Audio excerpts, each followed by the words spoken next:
Hi there, it's Kevin with Gonro Games. It's happening. We have another frenzy in our midst, and this time it is Final Fantasy. So I've been overwhelmed today with the amount of questions regarding Final Fantasy, the availability, the pricing. Do I know I have any other additional information about the set? And keep in mind, this set does not release until June. But Wizards of the Coast pulled a fast one on us and leapfrogged Tarkir and decided to spoil a lot of stuff about Final Fantasy. So I will get to the pricing, what I think about the availability. It's going to be very, very weird because this is going to be a standard legal set, which means that I'm sure they're going to have keep this available during its standard lifetime. And keep in mind now, standard is a 3-year format. So, do with that information what you will. Typically speaking, they keep play boosters in print for that 3-year period. There are some exceptions if they feel like they have enough in stock in their warehousing or however Wizards of the Coast. They will do last calls. For example, things like Phyrexia All We Want had a last call, March of the Machine had a last call, Brothers War had a last call, meaning that they were going to do one more print wave of it, and distributors had one last chance to order what they think they needed, and now it's over with. So there won't be any additional reprintings of those sets. However, for sets that have been in demand, I think we barely had Kamigawa, even after Kamigawa rotated, still had a last call for additional printing of Kamigawa. So it's always kind of weird how Wizards of the Coast handles that. So Final Fantasy, it's going to be very interesting how they are going to handle a Universes Beyond set that's also a standard legal set. What we've seen with like Lord of the Rings and many of these other Universes Beyond is they do typically have a lot of print waves. Lord of the Rings especially did. So let's go back in time here and let's talk about Lord of the Rings and exactly how it affected the market. And this is very reminiscent of that time period. I think it's going to cause a very similar situation. Now, if we think back to like 2022, 2023, 2021, and we think about the horrible prices that Magic the Gathering had, that everything was crashing, but it was at a weird time period when everything was only crashing on the secondary market and kind of the store level, when Wizards of the Coast was actually making record profits. And the main reason is they really juiced Lord of the Rings. They brought all the attention to it. They had the whole Chasing the One Ring. We had the Post Malone, all that stuff. There was so much money poured into Lord of the Rings that there just wasn't any money left over for any of the other products. And this was actually during a really good product cycle for Wizards of the Coast. We had things like March of Machines. We had Phyrexia All We Want, who was in that time period. And all of the money was gobbled up by Lord of the Rings to the point that some of these sets are completely forgotten about. Like March of the Machines, I remember getting these pre-release packs for next to nothing because no one was attending pre-releases. Excuse me. No one was doing any like buying collector boosters. March of the Machines is barely, the collector boosters just barely went above distributor pricing. And I honestly don't think that this time period was bad cards. Brothers War and Phyrexia actually did sell well, but it really was the impact of Lord of the Rings that just for that 6-month window just completely gobbled up all of the money and led to a crash of the entire rest of Magic the Gathering. And so that's what I think we're heading into. I think with Final Fantasy right now, I have seen more excitement for Final Fantasy than Lord of the Rings. And I still think Lord of the Rings is probably a stronger IP. I'm not sure. Like, I don't know what nerds are into these days. Like, I have my own biases, of course. I really played Final Fantasy 1 when I was a kid and Final Fantasy 7, so they're a lot more nostalgic than something like Lord of the Rings that I didn't even care for when I was younger. But I know Lord of the Rings had that more of the fantasy, the kind of the magic genre crossover than maybe something in Final Fantasy, but maybe not. Maybe I'm overstepping here, and Final Fantasy and Magic the Gathering, they shared a pretty good timeline in the early 90s of when those games were released. So it'll be interesting if it does have the same demographics that played both. I'm sure a lot of people are in my same position. So what I'm seeing is just an absolute craze, frenzy is what I'm calling it, for the Final Fantasy. And as I stated before, I really think we're headed into the exact same market. Now, Wizards of the Coast could navigate this a little bit better. During the Lord of the Rings time, we were completely oversaturated with a lot of other products that were on market at the same time. I know that New Capenna was completely overprinted, and Baldur's Gate was massively overprinted too. And so we're still dealing with a market that had a huge saturation of sets that didn't sell as well as they thought they did.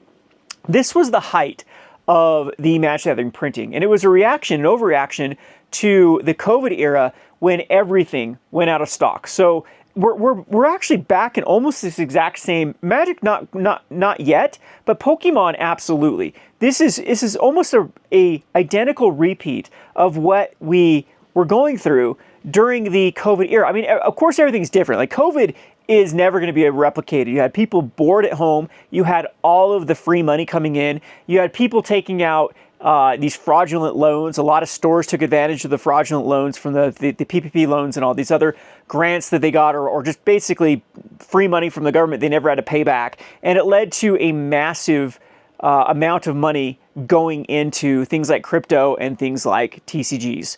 And so Pokemon and Magic completely ran out of stock. Everything. We saw Amonkhet. That was something that had been rotting at distribution level for a long time. I've said this story before, that I was offered bundles from Amonkhet for like ridiculously low prices, and I passed on them because everything in that time period was suffering from the iconic Masters 25, all of these master sets being printed all right in a row, and no one saw the end. That Wizard Coast was continue just to one up and milk. And, you know, we saw double masters and ultimate masters, all those things. And so that era too, so COVID then hits, and it like made up for all the bad decisions that Wizards of the Coast made for years.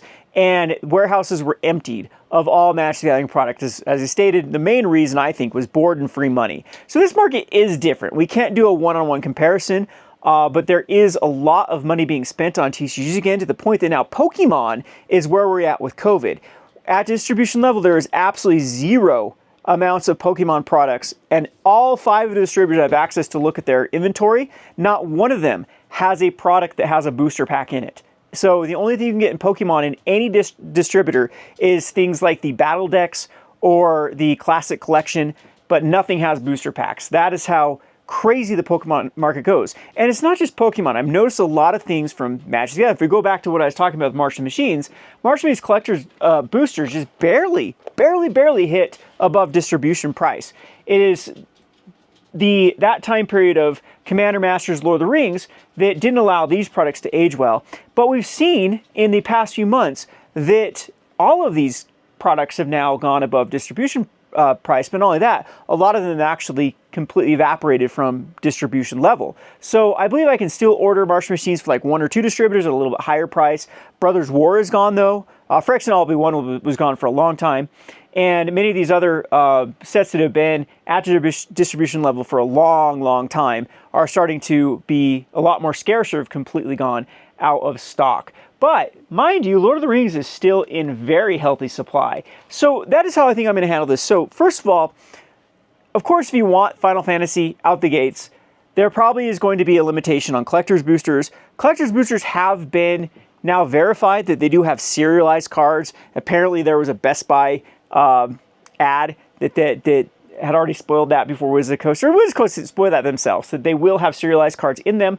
We don't know if there's an extremely rare form of serialization, or if it's just going to be the blanket ones they've done before of like 1 out of 500 or however they did for Innistrad Remastered. But typically when sets do have serialized cards in them, it inevitably does lead to those collector's boosters being a lot more sought after and purchased. So with Final Fantasy, this is going to be no exception. People are going to want those serialized cards, and that also tends to mean that there won't be subsequent waves, that when they do serialized cards, it's like a one and done for that collector's edition, because they can't go back and then reprint serialized cards into subsequent waves. So for whatever it's worth, if that actually does matter in the scope of things, whether it's like, okay, they're going to print more at the get-go, so oftentimes that leads to too much availability for that product, and so prices stagnate and kind of lag behind. Or you don't have to worry about like Ixalan, I believe, had an additional reprinting of collector boosters. There have been a couple in the past where they've gone back on their kind of policy of they're not going to reprint collector boosters. I guess that wasn't really the policy. And to be honest, like, I don't even know how much products have ever actually even been reprinted for Wizards of the Coast when it comes to collector's boosters. There's evidence that some of them in the past have, but I think that a lot of us underestimate the sheer amount of that initial print wave, and it's easy to see which sets did have massively high print waves, even though like 2 of them come to mind, like Dominaria and New Capenna. It's It's like both of those were sets that weren't very well received, but if you actually go and track a lot of the sales data, you can actually tell that they were overprinted compared to some of these other sets that they underprinted, like Phyrexia, like Foundations, that just didn't have the sheer numbers that these other sets did. So it is going to be a very interesting time period, like I said, with Final Fantasy. We'll see how well this is received and how well this standard environment actually affects the pricing overall long-term or the availability long-term of this particular product. So far the spoilers are okay. Like, I actually wanted to see more creativity out of this set. They know, once again, we have, slap some equipments on some people. But again, it'll be interesting where they go with this particular product. Typically, too, since it is going to be a standard legal set, that's a little bit worrisome, too, because the power level traditionally for standard, I mean, the whole reason why they made Modern Horizons was they never wanted to print these high-powered cards in standard to have them ruin standard, so they had to create an entire different product line to get new cards into modern. But then we see things like Lord of the Rings have incredibly powerful cards, but then they made that modern legal. So there's so many questions that need to be answered here exactly with how Final Fantasy is going to be handled. My whole opinion is they've thrown that whole policy out the window. I think now they're not worried about creating modern powerful cards in standard. The power level of standard is absolutely nuts right now to begin with. That a standard deck from this era could compete with early day modern easily. Compete with early day modern decks. We've seen like places like MT Goldfish actually put these old modern decks up against new standard decks, and the standard decks are actually beating Tarmogoyfs and Death Shadows no problem. So let's see where my thought was before my video card died. So talking about the power level of things like Lord of the Rings, where they didn't have to err on the side of caution because it was going to be a modern legal set, and compare it to Final Fantasy, and it'll be very interesting after all the cards are spoiled, and especially after all the cards are spoiled, once the cards hit the format, to see how impactful the set will be. So I think that is very, very important. I don't think that people give that the credibility that needs to be for a set for aging well. Is there needs to be cards like, look at Duskmourn. Duskmourn is a set that had a theme that really didn't hit with anybody. It was very similar to Karlov Manor. No one was really excited about playing in a haunted house. The theme was kind of wonky. The characters were kind of boring. I don't know. There just wasn't a lot. This is just my experience with people at the release of Duskmourn. But the cards ended up being very, very good. And the set sold because of that. So Final Fantasy, it can only go so far from the IP alone. There has to be a reason for people to want these cards. And Magic is a utility-based game. It's not Pokemon. It's not a Charizard is going to automatically make it collectible. The Sephiroths and the Clouds, and excuse me, I don't even know Final Fantasy VII, so I can't even talk about the other cards. They probably need to be playable, and that is concerning to me, that where Lord of the Rings didn't have to err on the side of caution because they weren't worried about it warping standard format. When they designed this set, you got to keep in mind that it's got to be in this threshold of what they assume is the power appropriate for standard. So again, we have to kind of judge based upon what we've seen in the past, which is actually a good sign for Final Fantasy. Do they even care about that philosophy anymore? Are they worried about even printing things like Orcish Brewmasters in a standard environment? If they've just kind of like thrown their hands in the air and said, whatever, if we have to ban cards, we ban cards. I mean, banning cards used to be the biggest feel bad for like something like standard, and the whole philosophy around Wizards of the Coast not wanting to ban cards because it leaves a bad taste in everyone's mouth. But the trade-off is you have to be very careful with design space, and then that leads to very boring sets sometimes. So I am leaning on the side that Wizards of the Coast is basically like, okay, we're just going to print what we want to print, and if it warps standard, it warps standard. Like if we had an Orcish Bowmasters or the One Ring in standard, then I guess who cares? We'll just deal with it when we deal with it. So that is my concern though with Final Fantasy, is if they actually do err on the side of caution, and there ends up being a lot of lackluster sets that just don't hit home, then we have a set that I don't think can just be propped up by its IP. So far the spoilers are kind of, like I said, kind of mid. Some of the themes are pretty worn out at this point, like equipments for Cloud, and this whole self-mill graveyard matters. Like these things have been done over and over. And one of the things I was excited about Universes Beyond is it typically makes if you look at Assassin's Creed and you look at some of these other, like even the Marvel, it makes the designers think more outside the box with the mechanics and try to implement mechanics from those games into Magic, which has created some very, very flavorful and unique mechanics in Magic. And so that was my one kind of silver lining for Universes Beyond, is I think it opens up the design space and gets the Magic designers away from these kind of tropey, tired mechanics they've done over and over again. So this can be very, very interesting. I'm guessing I'm going to leave this in the comment section of what people think about Final Fantasy. But as I stated, I talk about pricing at the end of this and what I'm seeing. So the pricing is priced very similar to Lord of the Rings. So we're going to be looking at like collector's boosters that are supposed to go for almost $500. The collector commanders are obscene prices. Oh, that's another thing they're doing, is gift bundles and collector's editions, collector commanders. We haven't seen anything spoiled yet for like scene boxes, or like Lord of the Rings had jump starts. Like Lord of the Rings was insanely saturated the products with their product line that came out. They had the gift bundles from the collector bundles, or gift bundles I think they were, and they had like these jump starts, volume 1 and 2 from Lord of the Rings. And again, the scene boxes and the regular bundles, and I mean commander decks too. So Final Fantasy doesn't seem to be that level. And going back to what I was talking about, the early discussion of like, this reminds me of COVID era or Lord of the Rings era, but at the same time we're also in a different space where we have just a generally overall more healthy market that isn't being manipulated by like an influx of money supply, which affected just people throwing money at things like TCGs. I mean, it wasn't even just TCGs, it was anything, jewelry, all those things went up. And we're not seeing the same across the board for everything in the economy here. So it does indicate that TCGs are having a healthy appetite, expansion, whatever you want to call it, just by the nature of the culture being into TCGs at this point. So it does have that going for it, which is a lot much more of a healthy metric in my opinion than like the COVID era. Like we'll never have another COVID era. I mean, hopefully we don't. I mean, that was just a weird situation with boredom and money and another type of frenzy of everyone trying to figure out how to make money while things were shut down.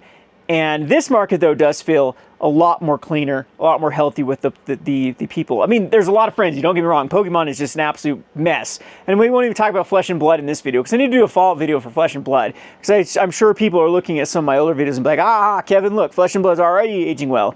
And I'm warning you guys, there's a lot of shenanigans going on in that market with, you know, the FOMOing and people now thinking that this is another highly investable product like Pokemon. So anyway, we won't get into it right now. I don't want the haters coming out the woodwork for Flesh and Blood. I like your game. I wish it well. I wish all TCG wells. I'm hoping that we can actually go through this Final Fantasy era.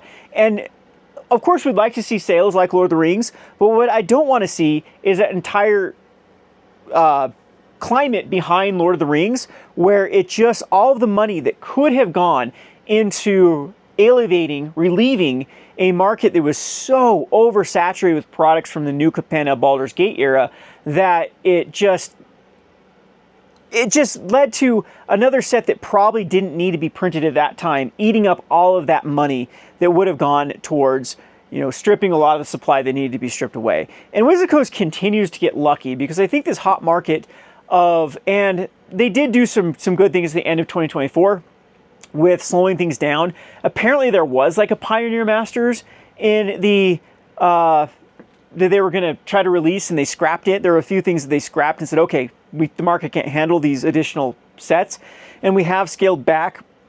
I believe the amount of releases is lower this year than there was in 2024, and we never knew, like, the amount of Magic products that from year to year, from all the way from 2018, like the amount of increase per year was just absolutely nuts, and we knew it wasn't sustainable. So Wizard Coast has done some things to scale that back, but this is still another bad sign with the Final Fantasy of how much I think it's going to be printed in. And we have Spider-Man after that. We have a lot of other standard sets. They've already announced secret layers for Final Fantasy.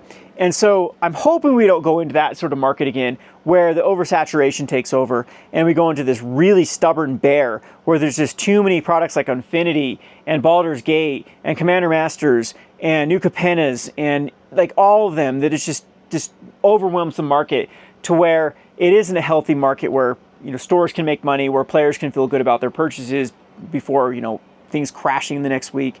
and whatnot. So if you're interested in Final Fantasy, I'd like to hear your comments in the comment section below. As always, thanks for watching, and if you're interested in this, come out and check out my Patreon. We will be selling at a discounted price as usual. Thanks for watching.